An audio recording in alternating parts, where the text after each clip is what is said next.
Bonjour à tous et à toutes, bienvenue dans les Déconspirateurs, l'émission générique.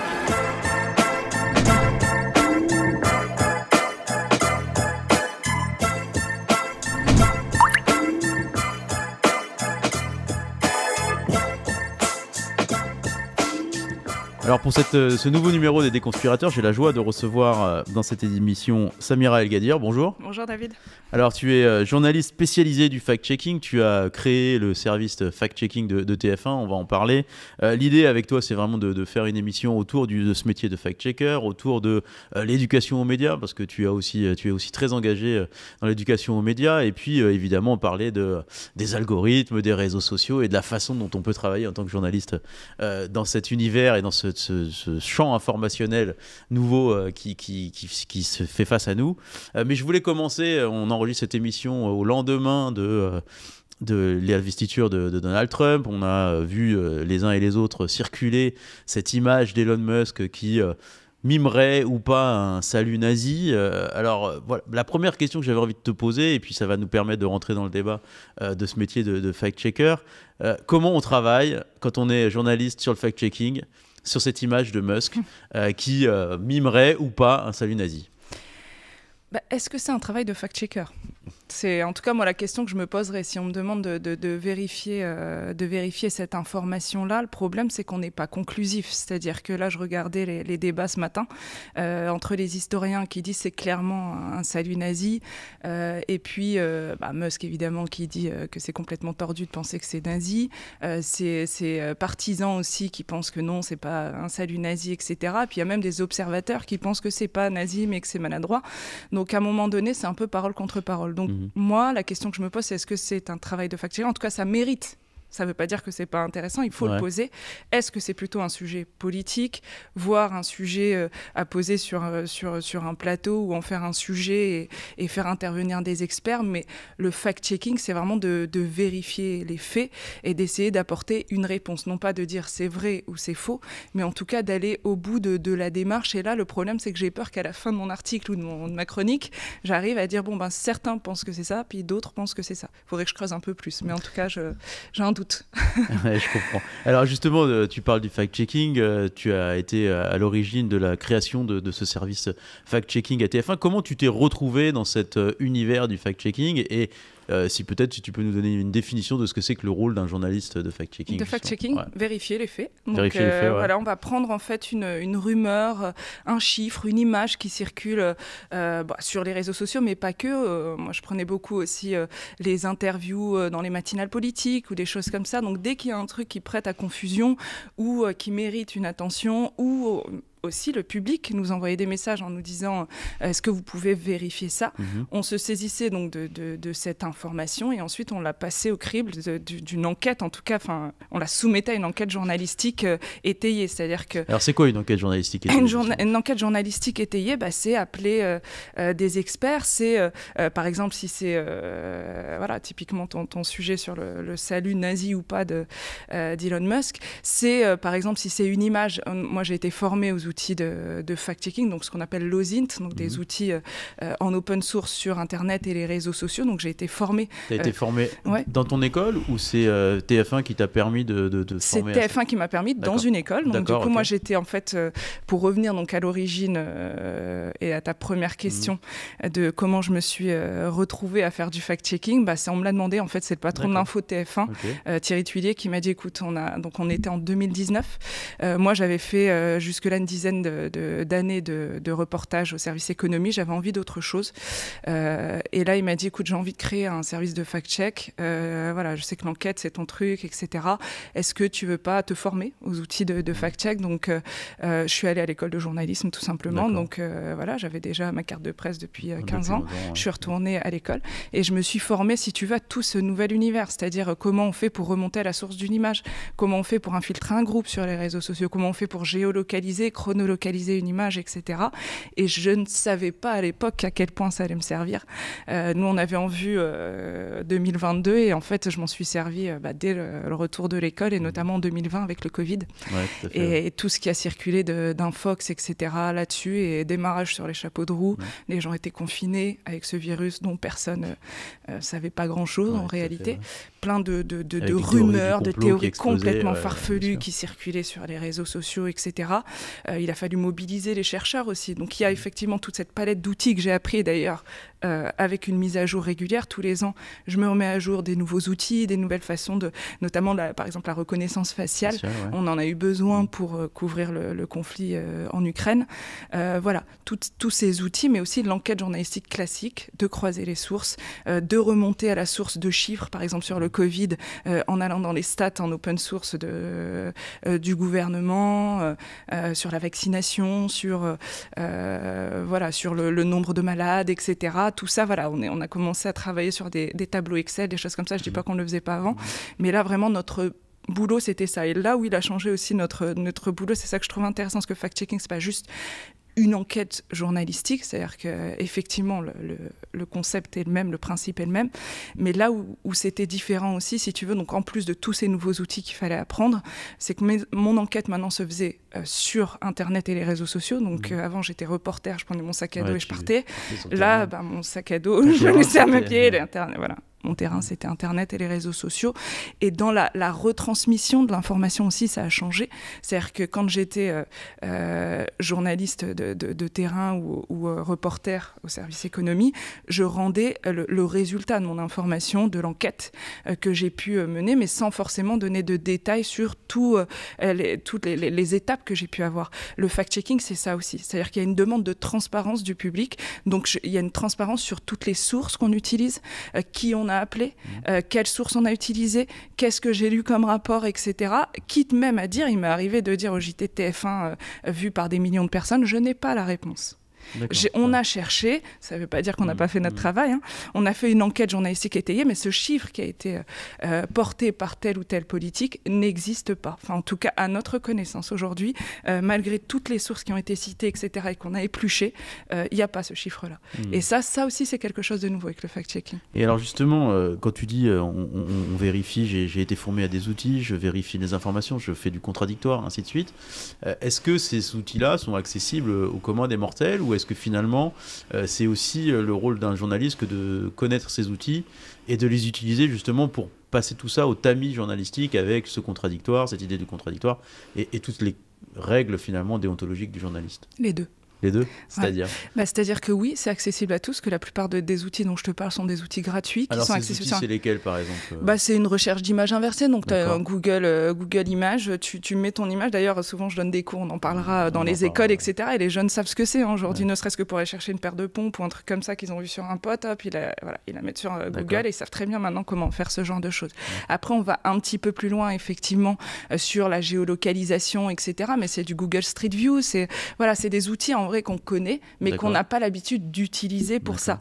La data dont je te parlais sur le nombre de malades, sur le nombre de vaccins, sur le nombre de machins, c'est en open source aussi. C'est-à-dire que c'est accessible à tous et c'est public. Après, il faut savoir les connaître et il faut savoir les utiliser. Donc c'est pour ça que moi j'ai été formée, j'ai même été formée par des gens qui ont formé les gens du renseignement, des choses comme ça. Donc parfois on va sur des enquêtes très très pointues là-dessus. Après, sur la question des journalistes, moi je pense aujourd'hui effectivement que tous les journalistes doivent être formés à ces outils-là. D'ailleurs, c'est ce qu'on a fait à TF1. On a fait en plus du service, donc des vérificateurs dont j'ai plus la charge aujourd'hui, mais que j'ai dirigé pendant 5 ans. Pendant 5 ans, ouais. Donc, on a formé, effectivement, donc il y a cette équipe qui est dédiée, mais plus globalement, on a formé la plupart des journalistes, et notamment ceux qui avaient des spécialités, notamment en politique, notamment en vue de la présidentielle, mais aussi écologique, économique, etc. Et même des documentalistes, des gens qui ont pour job de vérifier les images avant qu'on les diffuse à l'antenne. Pourquoi? Tout simplement parce qu'il y a ce nouveau contexte. Il y a une profusion de contenu aujourd'hui qui vient des réseaux sociaux, etc., et pour lesquels on n'était pas armés nous-mêmes en tant que journaliste et professionnel de l'information. Donc pour savoir si telle image est vraie et fausse, encore plus aujourd'hui avec l'IA générative, etc., il faut quand même connaître les outils ou voilà, les réflexes qui peuvent te permettre de repérer tout de suite un vrai ou un faux contenu. Alors, tu disais tout à l'heure, justement, la masse de contenu, on dit souvent que par moment, et puis c'est un peu l'impression qu'on a nous aussi à Conspiracy Watch dans notre travail, même si c'est pas que du fact-checking, ce qu'on fait nous à Conspiracy Watch, c'est de vider un peu la mer à la petite cuillère. C'est-à-dire, est-ce que finalement ce rôle de fact-checker, ce travail de fact-checker, c'est pas un peu justement un grain de sable dans l'univers de désinformation dans lequel on évolue? On a parfois ce sentiment-là, je te cache pas. Enfin, c'est vrai que parfois, voilà, quand tu vois une théorie revenir, alors que voilà, maintes et maintes fois, tu sais voilà, qu'elle a été vérifiée, qu'on sait qu'elle est fausse, qu'on sait que ça marche pas, que machin, qu'on a beau avoir fait des enquêtes hyper approfondies. Moi, je me vois veiller tard le soir à repérer, à essayer de mettre le truc, voilà, à lire des rapports, un machin, et après tu vois 2 semaines après que ça revient sur les réseaux sociaux. Parfois, tu as un peu ce sentiment-là, effectivement, mais je ne veux pas perdre espoir. Pourquoi ? Alors, c'est peut-être mon parcours qui fait ça, je sais pas, mais en tout cas, moi, je lâche pas l'affaire. Et je lâche pas l'affaire, pourquoi ? Parce que je l'ai vu notamment au moment du Covid. Donc moi, j'ai quand même travaillé pour le JT le plus regardé de France, où on s'est posé la question, est-ce que c'est notre rôle d'aller sur ce terrain-là ? Est-ce que c'est à nous le terrain de fact-checking, des fake news ? Des fake news. De porter à 6 millions de personnes un truc qui a été vu peut-être par... alors, à l'échelle des réseaux sociaux, 100 000 personnes, c'est beaucoup, mais au JT-TF1, c'est autre chose. On rentre dans une autre dimension. Et en fait, j'en ai été convaincue, alors moi dès le départ, mais encore plus en le pratiquant, c'est-à-dire que le nombre de mails, de messages qu'on a pu recevoir de téléspectateurs, gens qui nous ont dit, et notamment pendant le Covid, encore une fois, il faut se remettre dans le contexte, tout le monde est enfermé, on ne sait pas trop ce que c'est ce truc, etc., de revenir sur des choses toutes bêtes, aujourd'hui ça peut paraître bête, mais il y avait une rumeur qui avait beaucoup circulé sur le test PCR endommage le cerveau. Alors, ça fait rire, machin, voilà. N'empêche qu'à l'époque, on ne savait pas tout ça, enfin même les gens aussi qui se posaient des questions légitimes sur les vaccins, etc. Donc poser les questions sur la table sans aucun tabou. Moi j'ai fait aussi des sujets sur le délit de faciès, des sujets, voilà, tout ça où j'étais TF1, poser les questions sur la table et dire voilà, on va vérifier, on va aller voir les chiffres qui existent, les études sociologiques, les trucs machin, et de ne pas dire aux gens voilà, moi je connais la vérité vraie, mais voilà ce que j'ai fait comme enquête, voilà ce que j'ai trouvé comme données. Et ça, je trouve que quoi qu'il arrive, c'est important. Même si je touche 100 000 personnes ou 10 personnes ou machin, peut-être que voilà, ça peut être décourageant parfois, etc., mais c'est notre job. Et je vais même aller plus loin, c'est notre job encore plus en tant que journaliste de reprendre la main sur l'information. C'est la matière, en fait. Je ne fais pas du corporatisme en disant... c'est-à-dire que tu as plein de gens sur les réseaux sociaux qui vont dire « Ah, moi, je fais du contenu », ou des journalistes maintenant qui commencent à dire « Je suis producteur de contenu ». Non ! C'est-à-dire que producteur de contenu, oui, journaliste, oui, tu vois, et c'est pas du... Moi, je suis pas boulangère, je sais pas faire du pain, mais journaliste, j'ai été formée à ça et je me forme encore à essayer de bien le faire, etc. Donc, ne confondons pas tout. Effectivement, les réseaux sociaux... Et encore une fois, moi, je fais pas partie de ceux qui disent tout est acheté, machin. On en parlera tout à l'heure, donner des cours dans les classes, etc. Les jeunes me disent, je m'informe que sur les réseaux sociaux. Bah, pourquoi pas ? Mais il faut juste être armé et savoir comment ça fonctionne, les réseaux sociaux. Donc, il y a liberté d'expression, certes, on pourra aussi en parler. Il y a accès à beaucoup plus d'informations que moi à mon époque, etc., machin, donc tout ça, il n'y a pas de souci. En revanche, on ne peut pas dire que tout le monde fait de l'information, etc., surtout quand quelqu'un arrive au même niveau qu'un prix Nobel de santé ou de médecine pour dire voilà ce que je pense des vaccins, alors que c'est ma voisine de palier, là, ça me pose un petit souci, tu vois. Donc voilà, c'est juste dans ce sens-là où je te dis, voilà, il faut encore une fois resituer les choses, faire le tri sur les contenus, sur le type de contenu qu'on peut voir passer sur les réseaux sociaux. J'aimerais bien dire, là j'entends beaucoup de gens là depuis l'intervention de Zuckerberg dire le fact-checking ça ne sert à rien. Moi j'aimerais bien dire que ça ne sert à rien. Justement, ouais. Alors justement, mais c'est pas le cas aujourd'hui. Tu parles de Zuckerberg qui a annoncé des nouvelles mesures, notamment pour Meta et pour ces différents réseaux sociaux sur la modération des contenus et sur la suppression justement de la modération a priori, notamment de fact-checking. Il y a aussi ce reproche qu'on fait, qu'il y a eu un sondage récemment sur cette idée que finalement parler de désinformation, parler de fact-checking, c'est aussi une façon de faire augmenter la défiance envers les médias. Comment tu regardes cette question-là ? C'est-à-dire finalement cette idée que le fact-checking augmenterait la défiance envers les médias. C'est qu'on a perdu alors. Je me fais un peu l'avocat du diable. Ça me rend triste. C'est sûr que c'est tout l'inverse. C'est-à-dire que nous, quand on lance le fact-checking, l'idée d'être plus transparent, de montrer nos sources, de montrer qu'on n'a rien à cacher, de montrer qu'on fait notre travail sérieusement, les retours qu'on a aussi du public. Et puis après, c'est pas que le monde des bisounours, il y a aussi des gens qui nous disent et qui sont dans des croyances. Et quoi qu'il arrive, quoi que tu dises, quoi que tu montres, l'image est là, les faits sont là, les chiffres sont là, le truc, on a croisé les sources, on a machin. Les gens te disent quoi qu'il arrive, j'ai envie de croire ça.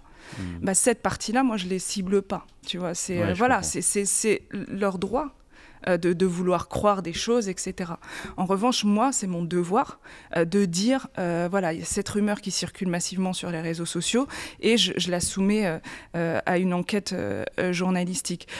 Pour moi, c'est sûr que quand tu me dis le fact-checking augmente la défiance, c'est qu'il y a un souci. C'est-à-dire qu'il faut encore qu'on travaille notre façon aussi peut-être de se questionner aussi. Je trouve que c'est intéressant aussi ces débats-là. On n'est pas obligé forcément d'être chacun dans son coin et de se dire ça va pas. Moi, j'aime bien discuter avec les gens, mais qu'est-ce qui vous gêne ?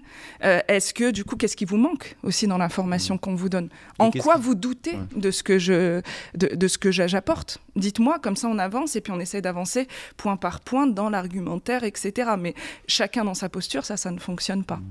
Alors tu parlais justement des nouvelles mesures de Mark Zuckerberg qui finalement s'aligne un peu sur la façon de modérer les contenus qui sont sur X, notamment cette histoire des community notes, qui sont des notes de la communauté qui remplacent finalement le fact-checking, ou qui semblent remplacer le fact-checking. En tout cas, c'est comme ça qu'il le présente.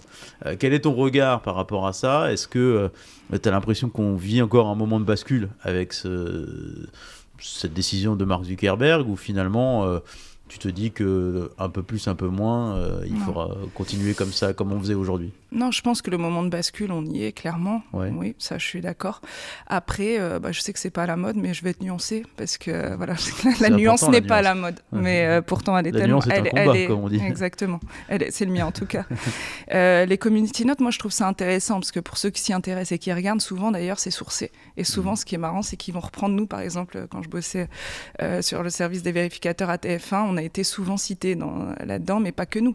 Souvent, ils reprennent d'ailleurs en source des articles sourcés, fiables, etc., qui sont faits par les méchants journalistes. Ouais. Et pourtant, c'est repris. Énormément des community notes se sont faits par des médias traditionnels, en fait. Enfin, c'est des contenus qui sont poussés, qui viennent de médias traditionnels. En fait, souvent, l'idée du community note, c'est que ce soit des internautes lambda qui reprennent, etc., mais souvent, ces internautes qui alertent sur les fake news reprennent des articles sourcés, journalistes, fiables, machin. Donc, encore une fois, de la nuance. C'est pas soit les community notes, soit nous, c'est nous tous ensemble qui luttons contre cette confusion informationnelle. C'est ça le vrai combat. Quand on me dit le fact-checking, ça sert à rien, mais moi je rêve que ça ne serve à rien. Le jour où on arrive dans un espace informationnel sécurisé, quand je dis sécurisé, c'est pas maîtrisé par les méchants journalistes, c'est que en gros on sache ce qui est faux, ce qui est vrai, qu'on ait des indicateurs, que les gens puissent s'exprimer librement.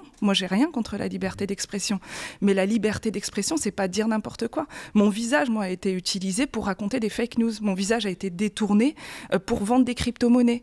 Mon visage a été détourné pour de la propagande pro-russe.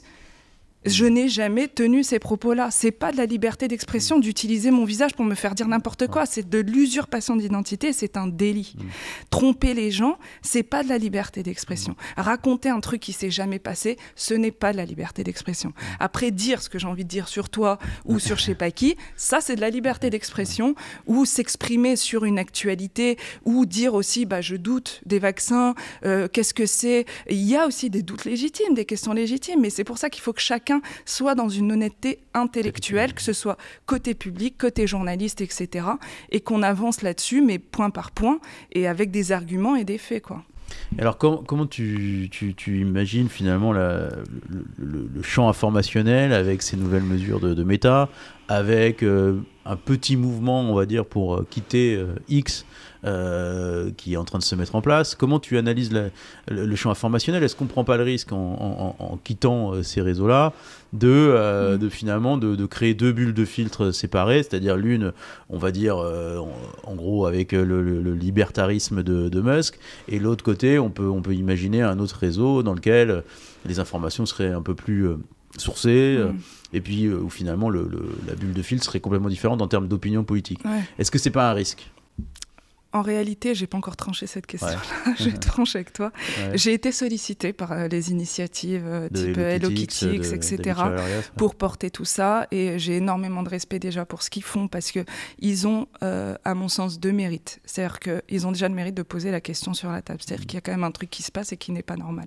Donc rien que déjà de poser la question sur la table et de dire, voilà, on a des plateformes qui sont hyper puissantes, qui aujourd'hui, parfois certaines personnes aujourd'hui ne s'informent que sur les réseaux sociaux et que ces plateformes-là disent nous on a fait le choix aujourd'hui d'enlever les garde-fous et pas que le fact-checking, on peut parler aussi de la certification du système de certification sur X par exemple où avant on avait la fiabilité, aujourd'hui c'est si tu payes t'es fiable. Voilà, c'est ça qu'il faut dire. Donc ça, c'est important que les gens sachent aussi comment ça fonctionne. Aujourd'hui, voilà, en gros, l'idée, c'est de semer la confusion au maximum. Donc que ces initiatives existent pour dire, regardez ce qui se passe, regardez les conséquences que ça peut avoir. On l'a vu sur la dernière élection là, américaine, mais pas que sur les européennes. Moi, j'ai bossé dessus, etc. Où tu as des contenus qui vont être plus mis en avant, typiquement, ou des partis, ou des influenceurs qui vont être plus mis en avant, qui racontent n'importe quoi, qui diffusent des fausses informations, mais sous prétexte qu'ils ont payé, sont plus visibles. Donc à un moment donné, ils ont quand même un impact sur l'opinion publique. Et du coup, par définition et par extension, sur le vote aussi parfois. Donc du coup, ça, c'est voilà, que ces initiatives existent et qu'elles posent le problème, ça déjà, pour moi, c'est le premier mérite qu'elles ont. Le deuxième mérite qu'elles ont, c'est qu'elles agissent. C'est-à-dire qu'elles font des choses et qu'elles disent, nous, on a fait le choix, voilà, la limite est atteinte, on a décidé, en tant que chercheur, en tant que politique, en tant que journaliste, de quitter X, en tant que gros compte, influenceur, de quitter X et peut-être voir de fragiliser cette plateforme. Après, moi, mon regard j'ai pas envie de lâcher l'affaire tout de suite, c'est de me dire, j'ai encore envie d'être là où ça se passe. C'est-à-dire que déjà, ne serait-ce que pour la veille, savoir ce qui circule, etc. Et puis, voir ce qu'on peut faire et diffuser, en fait, des contenus encore qui sont fiables, etc. Le problème, c'est que je l'ai vu, c'est qu'on est invisibilisé. Évidemment. Oui. C'est-à-dire que du coup, moi, parfois, sur une enquête où j'ai mis 2 jours, ou voilà, j'ai les faits, j'ai les infos, j'ai les trucs, j'ai été vue 100 fois. Et puis en face, j'ai la personne qui a diffusé la fausse information, etc., qui a la fameuse pastille bleue, qui a été vue 200 000 fois. Mais dans le lot, parfois, j'en ai qui sont vus 100 000 fois. C'est pour ça que je veux aller jusqu'au bout. C'est-à-dire que du coup, à un moment donné, parfois, il suffit que c'est repartagé aussi par des gros comptes, ou je sais pas trop, parce qu'on va peut-être parler des algorithmes, mais de dire qu'à un moment donné, ça fait que ça touche l'algorithme et que ça finit par remonter. C'est bête, mais je me dis, si sur 10 vérifs, il y en a 3 qui sont vus, pour l'instant, ça vaut peut-être encore le coup. Je dis pas que je ferme complètement la porte à quitter X, mais pour l'instant, voilà, j'en suis là dans ma réflexion. Et est-ce que justement tu parlais des algorithmes et justement le fait qu'on est plutôt invisibilisé quand on publie des contenus par rapport à d'autres qui ont payé pour être vus, est-ce que tu dirais que finalement c'est pas une bataille disproportionnée quoi ? J'ai l'impression que la bataille elle est complètement disproportionnée. On joue pas à armes égales, c'est-à-dire entre le biais de négativité de l'algorithme, entre la façon dont les contenus sont mis en avant. Est-ce que tu dirais pas que la bataille est complètement disproportionnée ? Elle est disproportionnée, mais elle n'est pas perdue d'avance. Pourquoi ? Elle est disproportionnée, moi, à mon échelle en tant que journaliste. C'est-à-dire qu'à un moment donné, je ne peux pas aller dans l'algorithme de Musk. Si quelqu'un sait où il est, je veux bien aller le travailler un petit peu.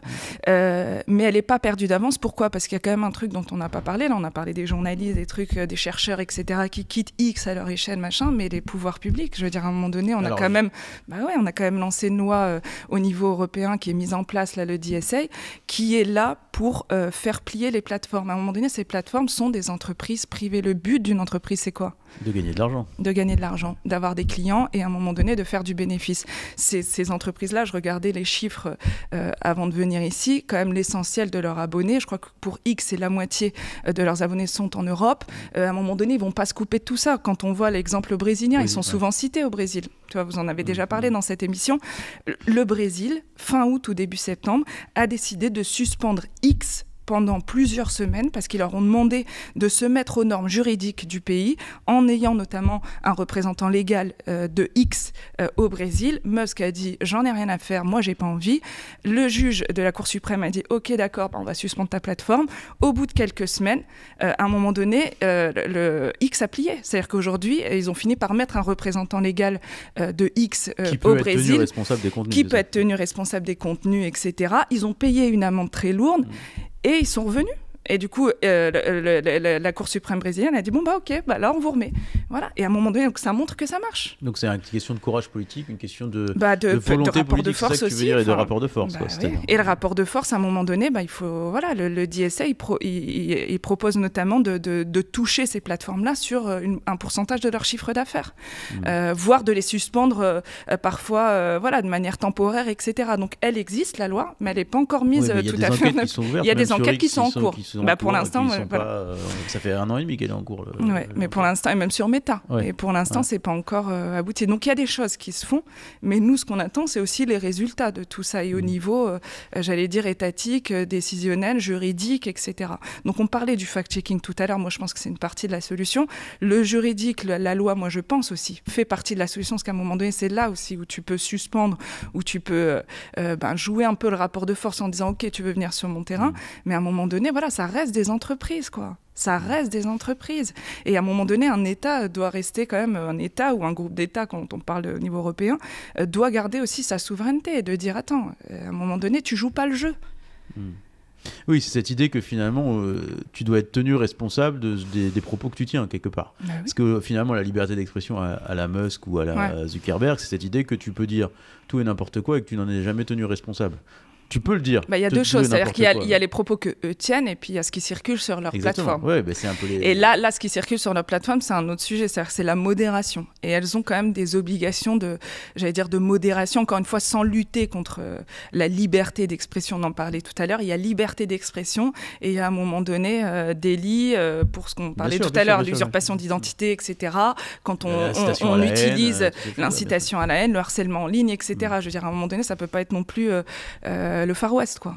Alors tout à l'heure, je fais un petit pas de côté, mais tout à l'heure, il y a quelques instants, tu parlais de l'intelligence artificielle et de la façon dont ça pouvait aussi compliquer le travail du journaliste ou le travail d'authentification de l'information. Est-ce qu'il existe déjà des outils qui permettent finalement de savoir ou pas qu'une image, qu'une vidéo a été réalisée par intelligence artificielle? Comment tu vois les choses par rapport à ça? Est-ce que c'est une nouvelle technologie qui va nous poser à nouveau des problèmes d'authentification de l'information? Oui. Il y a des outils qui existent, de plus en plus performants d'ailleurs, mais le problème c'est qu'ils ne sont pas 100% fiables. Exactement. Eux-mêmes le mettent. Tu vois, tu glisses une image dans l'un de ces outils-là, ils te disent 99% dans le meilleur des cas. Mais souvent, il y a toujours un pourcentage, etc., de fiabilité là-dessus. Donc, ils ne sont pas 100% fiables. Après, il y a l'esprit critique, et on va en parler tout à l'heure, et moi, c'est ce que je fais beaucoup travailler, notamment dans les classes. On va y venir. Parce que c'est ça, en fait, nous, c'est ce qu'on utilise d'abord, nos yeux, sur les images générées par intelligence artificielle. Le problème, c'est qu'elles sont de plus en plus réalistes, c'est-à-dire que l'histoire de compter les doigts, de voir s'il n'y a pas un truc, une jambe en trop, machin, tout ça, c'est en train de se corriger. Et l'IA devient de plus en plus réaliste, à tel point que même des journalistes professionnels ont pu se faire avoir. Voilà. Donc oui, ça pose question. Après, il y a aussi des solutions au niveau, qui sont réfléchies aussi au niveau de la réglementation, etc. Ne serait-ce que de mettre un filigrane numérique que tu peux pas enlever.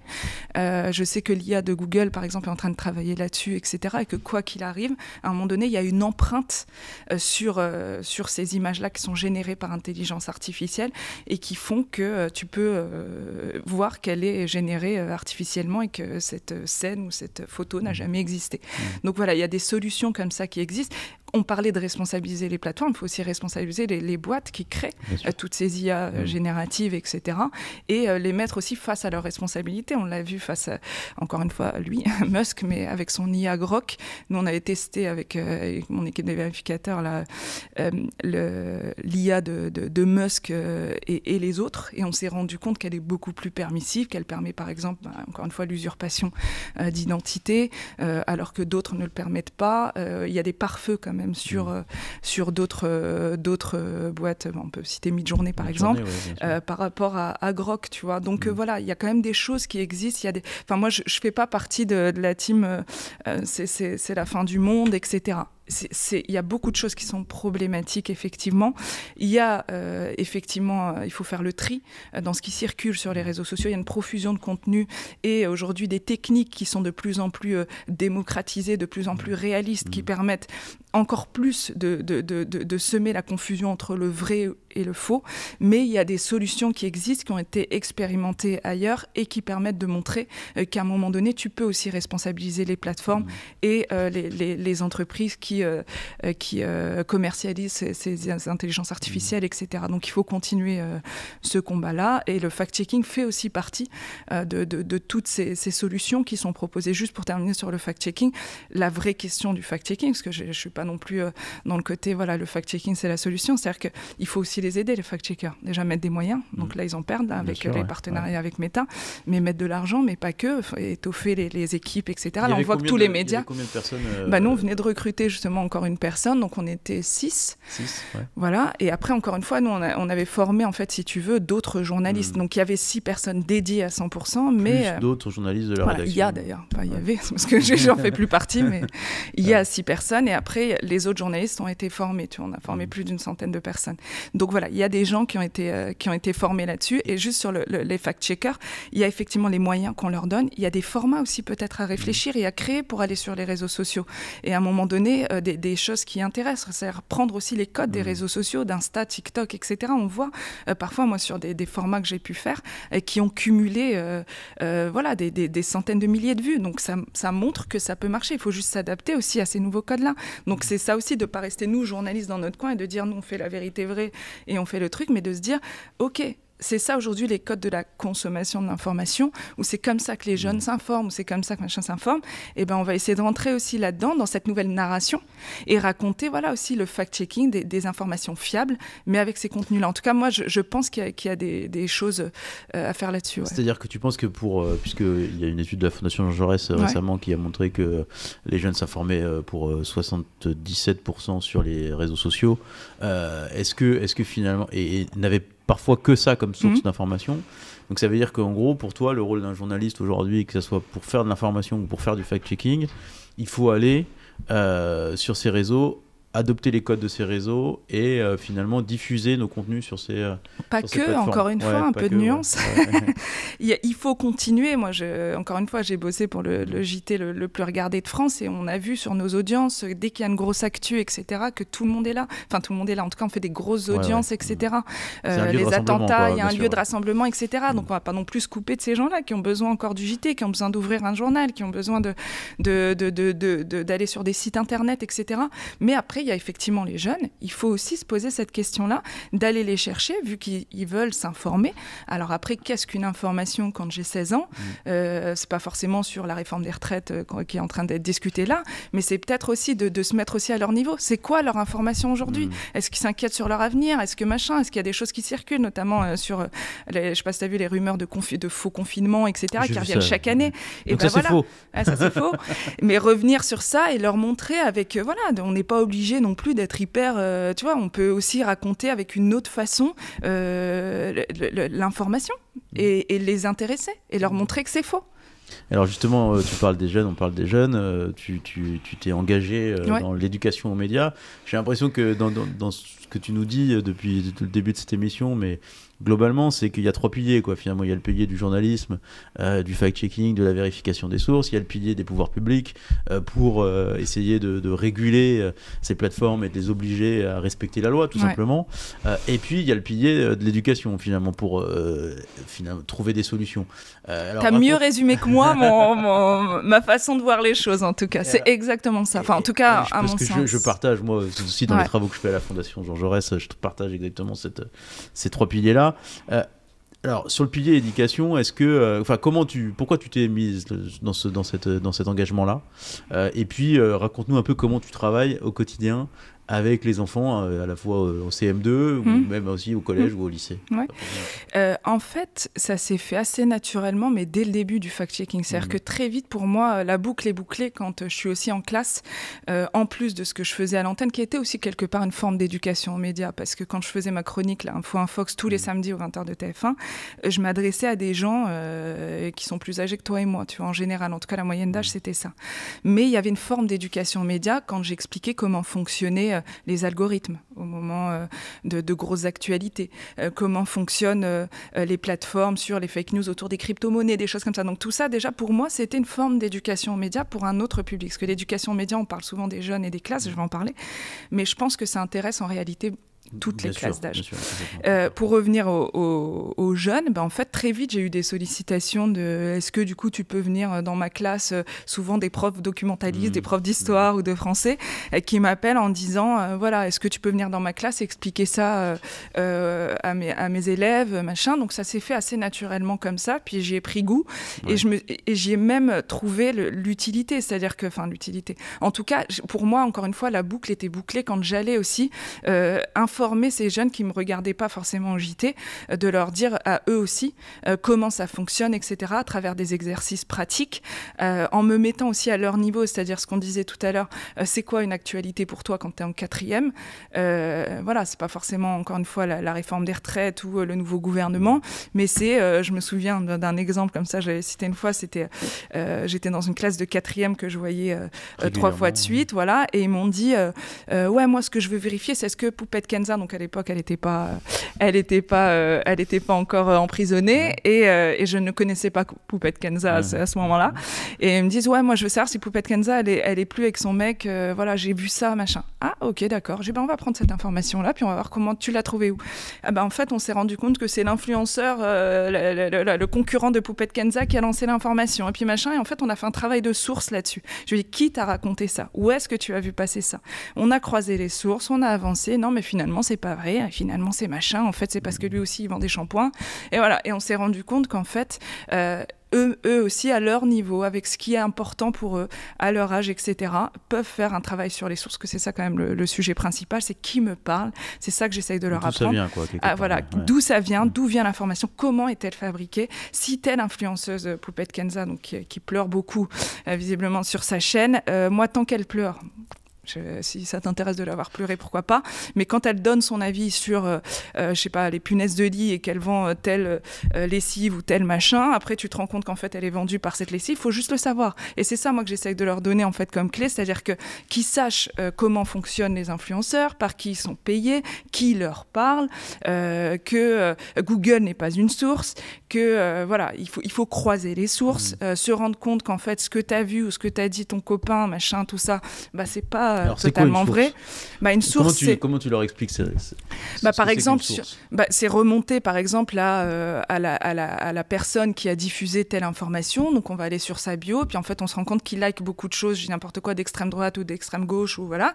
Donc on se rend compte que déjà il a un biais politique, des idéologies, des choses comme ça. On se rend compte que, par exemple, un autre exemple, en fait il a diffusé pas mal d'images d'animaux, machin, qu'il a fait beaucoup de likes, et qu'en fait il a fini par vendre sa plateforme. Donc en fait il y a aussi un business, de la désinformation. Donc il y a voilà, c'est tout ça, c'est-à-dire que de leur montrer que derrière les contenus, et non pas les informations, mais les contenus qui sont diffusés sur les réseaux sociaux, il y a des mécanismes, il y a une organisation, il y a, voilà, les informations ne sont pas toujours diffusées juste comme ça, puis parfois il y a aussi de la mésinformation, il y a des gens qui vont reliker ou repartager sans savoir que c'est faux, mais juste parce que ça les a touchés. Voilà, donc il y a tout ça que j'essaye de leur expliquer, les algorithmes, comment ça fonctionne, les influenceurs, comment ça fonctionne, les bulles de filtre, comment ça fonctionne, et rien que là déjà, puis il ne faut pas aussi sous-estimer l'esprit critique des jeunes. Ils ont quand même ce réflexe de se dire je doute de ça. Alors parfois ils doutent de tout, mais pourquoi pas, on restructure tout ça, on essaye d'avancer, on essaye d'échanger. Et alors, la différence entre une information et un contenu, par exemple, tu leur expliques comment ? En fait, c'est comment le contenu est produit. C'est-à-dire que si, du coup, encore une fois, si je reprends ma voisine de palier versus le prix Nobel de médecine, si ma voisine de palier arrive, puis finalement, elle a trouvé un truc qui ressemble vaguement à une étude de l'Institut Pasteur, et elle dit, ouais, en fait, le vaccin, machin. Et alors que derrière, en face, j'ai quand même des chercheurs, des gens qui arrivent avec des données croisées, etc., et qu'on arrive à croiser les sources, et une étude, je sais pas, une étude ou une enquête journalistique qui est faite avec plusieurs sources, etc., là, on arrive quand même à voir que le contenu et l'information n'est pas produite de la même manière. Tu vois ce que je veux dire ? Bien sûr, bien sûr, bien sûr. Ouais. Alors, j'imagine que peut-être dans les classes que tu as visitées, que tu visites régulièrement, tu as des jeunes qui sont déjà contaminés par des théories complotistes. Ouais. Nous, on voit que c'est à la fois un long basculement, et en même temps, le basculement peut être long, mais il peut être assez rapide, et c'est surtout le fait de ressortir de ces théories qui est difficile, notamment dans le podcast Réveillez-vous qu'on produit nous à Conspiracy Watch. On voit bien l'empreinte que ça peut avoir de cette contamination des théories complotistes. Comment tu leur parles, toi, au moment où tu es avec eux dans la classe, sur, par exemple, la Terre est plate, sur toutes ces théories-là, qui sont des fois des portes d'entrée, des portes d'entrée dans le complotisme. En fait, souvent, déjà, c'est de savoir d'où ça vient. C'est-à-dire que souvent, ça vient pas de rien. Parfois, ça vient même des parents, des discussions à la maison, de la mère qui doute aussi de l'origine humaine du réchauffement climatique, des choses comme ça. Moi, en fait, je les implique tout simplement dans leur information, c'est-à-dire en tout cas dans leur consommation de l'information. Je leur dis, ok, qui t'a dit ça ? Ok, d'accord, l'idée, c'est pas de dire tes parents te racontent n'importe quoi, évidemment, mais c'est de dire, on va faire la recherche ensemble. Est-ce que tu peux me donner une phrase, un truc que tu as vu qui est faux, la Terre est plate, tu disais, ou je sais pas quoi. Qui dit ça ? Et en fait, l'idée, souvent, ce que je faisais, du coup, notamment avec cette classe de 4e, parce que c'était l'un des sujets qui apparaissait, c'était de leur dire, toi, t'es parti de cette information-là, on se revoit la fois prochaine, amène-moi 3 sources différentes. Et encore une fois, Google n'est pas une source, machin, YouTube n'est pas une source. 3 sources différentes qui parlent de cette information-là et qui disent pas forcément ce que tu viens de dire. C'est-à-dire, il n'y a pas de réchauffement climatique dû à l'homme, etc. Et en fait, ils reviennent après puis ils disent, mais moi, j'ai vu aussi machin qui dit que finalement, c'est pas tout à fait ça, c'est ça. Ou machin qui dit que c'est pas tout à fait... Et toi, t'en penses quoi ? Il me dit, en fait, là, qu'est-ce qu'il donne comme argument ? Et en fait, point par point, je pense qu'il faut reprendre les argumentaires et les impliquer dans leur consommation de l'information, comme on le fait un peu pour la nourriture, en fait. Tu vois, c'est quand on dit manger bien, manger sain, manger bio, informez-vous bien, informez-vous bio, quoi. C'est-à-dire qu'à un moment donné, il faut être aussi exigeant face à l'information qu'on a, même nous, à notre échelle. C'est pas que un gamin de 4e ou de seconde. C'est aussi de dire, voilà, ce sujet t'intéresse, va au bout des choses, croise, etc. Et va, ne serait-ce que la source, je demande même pas un travail de fact-checker, mais c'est croise les sources et dis-moi s'il n'y a pas d'autres points de vue. Ah, mais au fait, finalement, il y a quand même machin qui dit ça, etc. Donc, voilà, l'idée, c'est en tout cas de faire argumentaire, contre-argumentaire et de les laisser eux-mêmes travailler leur esprit critique, sans arriver, moi, avec ma posture en disant... c'est comme ça, débile. Si tu sais pas encore que la Terre est ronde, tu vois, on va pas y arriver, je pense. Comme d'ailleurs pour les gens qui doutent des vaccins, etc. Enfin, nous, on n'a jamais eu, en tout cas, cette démarche de donneur de leçons ou de choses comme ça. Enfin, en tout cas, je m'y attelle même dans le ton que j'utilise dans mes contenus, etc. Tu vois, voilà. Par rapport à ce que tu fais dans les classes, c'est des enseignants de manière individuelle ou des écoles de manière individuelle qui te sollicitent, ou c'est beaucoup plus large, c'est l'éducation nationale c'est un peu les deux. C'est un peu tout, en fait, en réalité. Donc, il y a eu des enseignants que j'ai pu croiser, par exemple, à des conférences ou qui ont vu mes chroniques, etc., qui m'appellent. J'ai été aussi sollicitée sur les réseaux sociaux, etc., où on me contacte directement. Et là, la semaine prochaine, je pars dans mon quartier, dans le Nord. J'ai grandi dans le Nord, à Boulogne-sur-Mer, et je vais faire une semaine avec des CM2, donc je suis super contente. CM2, Et j'étais en train de réfléchir, là, avant de venir. J'étais dans le métro et je réfléchissais à des jeux de rôle, à ce que je peux leur faire faire.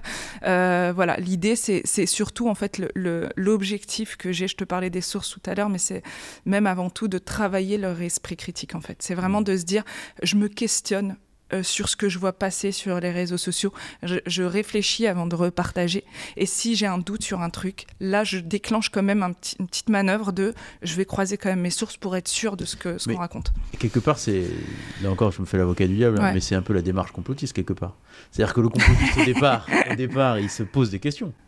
Il doute de ce qu'il entend, de ce qu'il voit, il doute des vérités officielles. Ouais, mais il va pas au bout. Enfin, il est pas honnête intellectuellement. C'est-à-dire qu'il part d'une croyance. Il part d'une croyance un peu biaisée quand même. Tu sais, moi, pendant, par exemple, les campagnes électorales, etc., c'était l'un des trucs les plus difficiles. C'est-à-dire qu'on a tous des biais cognitifs, même quand on est journaliste, on est la somme de ce qu'on a vécu, de ce qu'on est, de machin. Ce que disait Beuve-Méry, c'est que finalement, le bon journaliste, c'est celui qui a une subjectivité désintéressée. Moi, j'ai une honnêteté intellectuelle. C'est-à-dire qu'à un moment donné, ça va pas dans mon sens. Exactement. Ça va pas dans ce que je pense. Ça déconstruit moi-même ce que j'ai pu penser. Je me rends même compte, moi, que j'ai eu un biais là-dessus. Et je me rends compte qu'en fait, par exemple, je me souviens quand je disais, je vais vérifier un débat. Donc, tu avais toutes les couleurs politiques autour du plateau. Et moi, je dirigeais l'équipe qui allait vérifier ça. Et je me souviens même des potes et tout qui me disaient, ah oui, là, tu vas avoir plus de boulot sur un tel ou une telle ou un tel ou une telle. Et en fait, non. En plus, je prenais vraiment à la main. Et ça, on pourrait fact-checker avec l'équipe que j'ai dirigée, avec des petits bâtons, m'assurer que voilà. Et en fait, je me rendais compte que d'une manière ou d'une autre, chacun va utiliser les faits à sa manière. Donc parfois, il y a vraiment une grosse fake news à la Trump, hyper grossière, et je l'assume, machin. Liberté d'expression à outrance au point de mentir et je fais ce que je veux. Et puis, t'en as parfois où c'est plus subtil. C'est-à-dire qu'ils vont utiliser un chiffre, mais finalement, l'interprétation est un peu biaisée quand même. Donc voilà. Et si tu veux, moi, ma démarche, elle n'est pas celle du complotisme dans la mesure où je pars pas avec mon biais et je vais étayer ce que je pense. Je sens que t'es piqué, mais c'était vraiment. Non, mais moi j'aime bien. Je suis passionnée. Je suis pas piquée. Je suis passionnée. En fait, moi, on me pose une question et je vais aller au bout de la vérifier, de la déconstruire pour voir si effectivement telle personne a dit des choses, même quand parfois je suis heurtée dans ce que je suis en tant que personne, sur des contenus racistes et des choses comme ça. Je vais au bout de la démarche pour aller au bout du chiffre, au bout de ce qui a pu être mis sur la table et dans le débat public. Et alors justement, pour revenir sur les élèves de CM2 que tu vas avoir la semaine prochaine, comment tu vas justement les mettre un peu dans ce bain de l'esprit critique, de l'éveil au questionnement. C'est quoi les exercices que tu vas faire avec eux concrètement ? Je réfléchissais là, donc je t'avoue que j'ai encore quelques jours. Déjà, je pense que je vais juste leur rappeler un petit peu, faire quelques définitions. C'est quoi déjà un journaliste ? C'est quoi une information ? C'est quoi la subjectivité ? C'est quoi la désinformation, une fake news ? Mais c'est quoi la mésinformation ? La mésinformation, c'est quand je repartage, mais je pense que c'est vrai. On l'a vu beaucoup, notamment sur le conflit au Proche-Orient, où tu as des gens qui vont repartager une image générée par intelligence artificielle en pensant qu'elle est vraie parce que ça les touche. Ils partent pas d'une mauvaise intention. C'est pas le mec qui fait exprès de la désinformation pour des raisons politiques, idéologiques, voire économiques. Donc tout ça, déjà, poser le cadre, parce que j'ai pas beaucoup de temps avec eux, puis ils sont jeunes, donc déjà poser les choses et les mettre un petit peu dans le bain de l'espace informationnel. C'est quoi l'information ? C'est quoi une information pour eux ? Et comment ils s'informent, etc. Donc déjà, rien que ça, moi, ça m'intéresse aussi, puis ça les questionne. Et dans un deuxième temps, je pense qu'on va aller sur des exercices de... Mais est-ce que je donne tout, là ? Vas-y. Allez, c'est pas grave. Mais je me disais, en fait, je vais les mettre dans un rôle de chasseur de... Je sais pas si elle regarde Conspiration. Je me disais, peut-être, je vais les mettre dans un petit rôle de chasseur de mythos, tu vois. D'accord. Et en fait, on va tous... donc je réfléchissais, tu vois, je peux même te montrer mes notes. Je me suis dit, qu'est-ce que je leur prends ? Je pense que je vais mettre en 2 groupes. Et en fait, je vais leur soumettre... Donc ça, je le fais régulièrement quand même, quand je fais des conférences, des choses comme ça, soumettre à des images, je vais mixer du vrai, du faux, du réaliste, mais en vrai c'est faux, et ça a l'air faux, mais en vrai c'est vrai. Donc pour travailler leur esprit critique, ça c'est sur l'image, mais je réfléchis aussi à des infox que je vais faire passer, et je vais créer 2 groupes, qui pensent que c'est vrai, qui pensent que c'est faux, et ensuite ils vont me dire en quoi c'est vrai, en quoi c'est faux. Donc là ils vont utiliser leur outil de chasseur de mythos, et ils vont me dire là l'œil il est bizarre, moi je doute quand même de ça parce que j'ai entendu plutôt ça, machin, et on va travailler comme ça l'esprit critique pour leur expliquer qu'après tout ça là, tout ce qu'ils viennent de faire, c'est la base de mon mon métier à moi de journalisme, me poser des questions, etc. Et quand un sujet vous intéresse, c'est un sujet vraiment qui vous tient à cœur, etc., parce qu'on ne va pas le faire sur tout, 8 secondes en moyenne sur une image sur les réseaux sociaux, c'est le temps qu'on passe, donc on switch. Mais en tout cas, juste posez-vous, et surtout si vous repartagez, si vous distribuez. J'étais même à 2 doigts de me dire, je vais leur faire écrire une phrase 10 fois. Avant de repartager, je m'interroge, je croise les sources, ou je ne sais pas, un truc dans ce genre-là. Voilà, donc c'est en cours de réflexion, et juste, je vais me former, moi, à la certification en éducation aux médias. Donc pour l'instant, je fais avec mon expérience métier de fact-checking, mais je vais passer ma certification pour être prof d'éducation aux médias. Ça consiste en quoi ?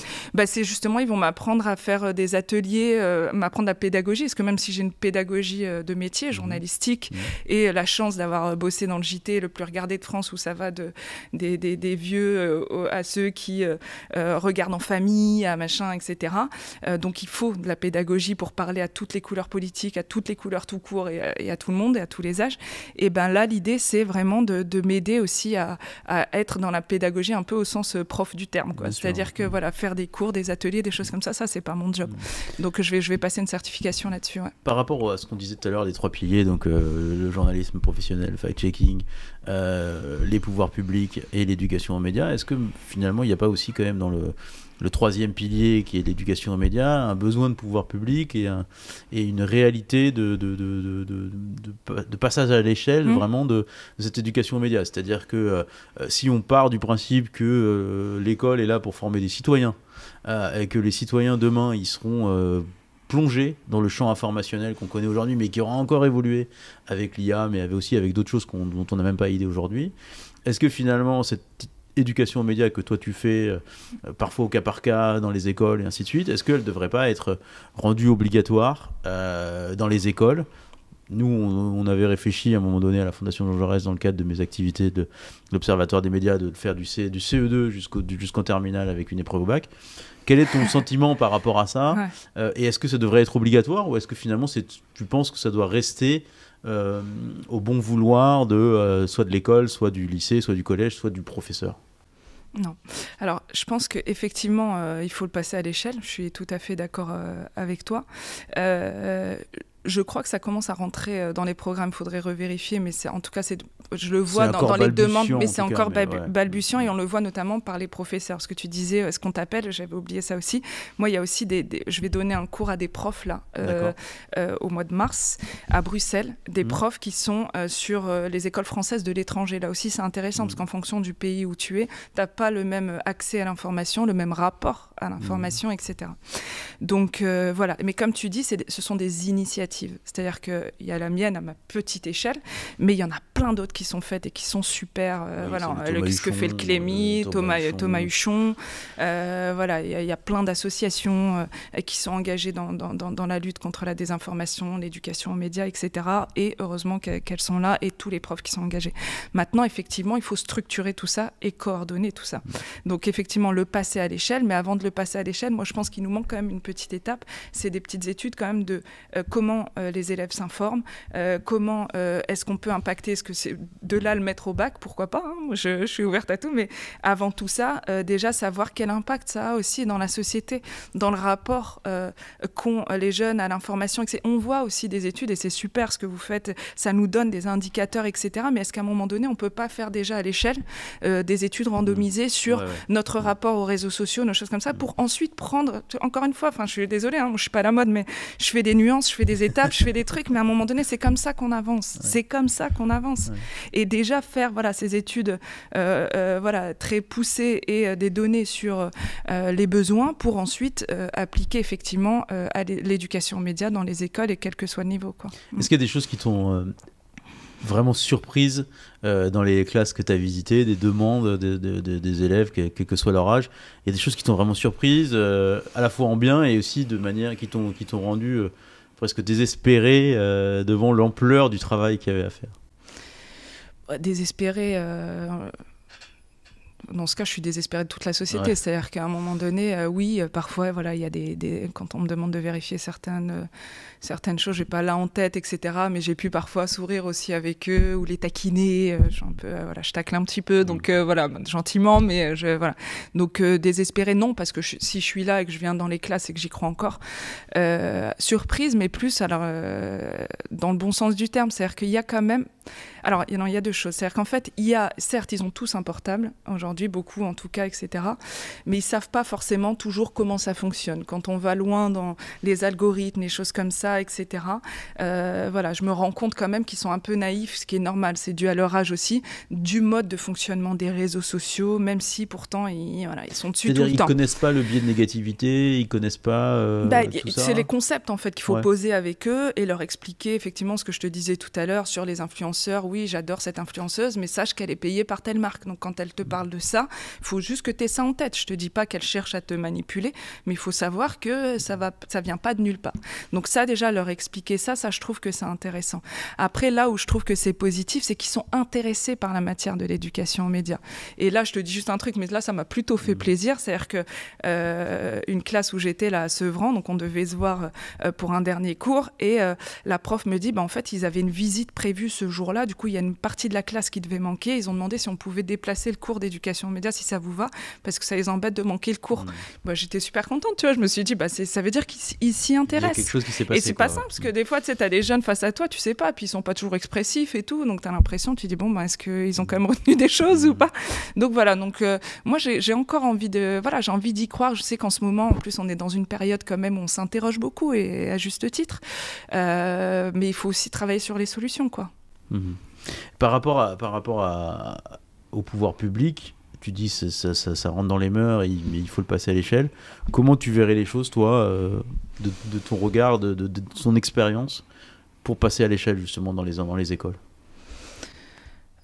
Encore une fois, ce que je te disais, c'est déjà jauger le problème et avec encore une fois des études complètes qui nous permettent de voir un peu comment ça fonctionne, mais aller vraiment dans les écoles, que ce soit milieu rural, banlieue, grande ville, voir quel est le rapport à la consommation en fonction aussi de tes moyens, etc. Moi, j'ai grandi dans un quartier, j'avais pas trop de moyens et tout, et en même temps, là, je donne des cours à Henri IV, tu vois, donc je vois le grand écart, et c'est très bien. Ouais. C'est juste qu'à un moment donné, c'est très bien en tout cas. C'est bien que je le vois parce que je me rends compte qu'en fait les besoins sont partout. Ils existent partout, ouais, bien sûr. Ouais, voilà, c'est plutôt dans ce sens-là que je dis, c'est très bien. Ouais. Et donc déjà, commencer par là, effectivement. Et après, il y a quand même des pays qu'on peut observer, tu vois. J'avais donné une conférence dans les pays baltes, ambassade de Lituanie, etc. Les pays baltes, ils sont en confrontation directe, même physique, avec le grand voisin russe, qui parfois les titille à la frontière, et sur le terrain de la désinformation. Et ils ont, en gros, quand même 10 ans d'avance sur nous, sur tout ce qui est lutte contre la désinformation, éducation aux médias. Moi, quand je discutais avec eux, il y a pas des prospectus, j'ai pas le terme, là, des manuels qui sont distribués, un peu de défense intellectuelle, d'autodéfense intellectuelle, des choses comme ça. Et je trouve ça plutôt intéressant. Voyons aussi ce que font d'autres. Organisé par les pouvoirs publics ? Ouais, organisé par les pouvoirs publics. Ils ont un organisme aussi. Puis on a aussi des choses qui se font quand même chez nous aussi avec Viginum. On peut les citer, qui sont d'ailleurs quand je faisais mes fact-checking à TF1, je bossais beaucoup avec eux. Alors chacun dans son rôle, hein. Ils sont dans ce qu'ils appellent la résilience d'un pays, c'est-à-dire que leur but en tant que pouvoir public, c'est que le pays se défende. Moi, c'était d'informer les gens, mais c'était intéressant aussi parce que tu te rends compte quand même que les services de l'État se coordonnent aussi autour de ces questions-là. Donc il y a des choses qui se font. Maintenant, il faut aller effectivement encore plus se coordonner, aller un petit peu plus loin là-dedans, et puis même être dans l'offensive. Et l'offensive, donc pour répondre à ta question sur c'est quoi l'utilité de l'éducation aux médias, c'est tout simplement de rendre la population imperméable à tout ça. C'est-à-dire qu'à un moment donné, lui donner les armes pour quand elle voit les choses arriver, qu'elle puisse à un moment donné se dire là, l'image, elle est un peu douteuse quand même. Ou ça, je sais faire. Ça, je sais que je vais pas redistribuer, parce que je vais d'abord... il y a tout un travail à faire, ou des outils, ou des réflexes qu'on peut avoir. Et je pense que ça passe forcément par là. Rendre la population imperméable à la pollution intellectuelle, c'est peut-être une belle conclusion. Est-ce qu'on a tout dit ? Ou est-ce qu'on a oublié des choses ? C'est toi qui me dis. Est-ce qu'on a oublié des choses ? Moi, ce sujet me passionne, donc on peut en parler, mais je pense pas. Je pense que c'est déjà pas mal. En tout cas, merci à toi d'être venu dans cette émission. Merci de tes éclairages, de tes lumières aujourd'hui. Et merci de ton action auprès notamment des citoyens, des jeunes citoyens en devenir. Cette émission a été réalisée comme à chaque fois par l'excellent Martin Béraud. Et moi, je vous dis à très bientôt. Salut. Salut.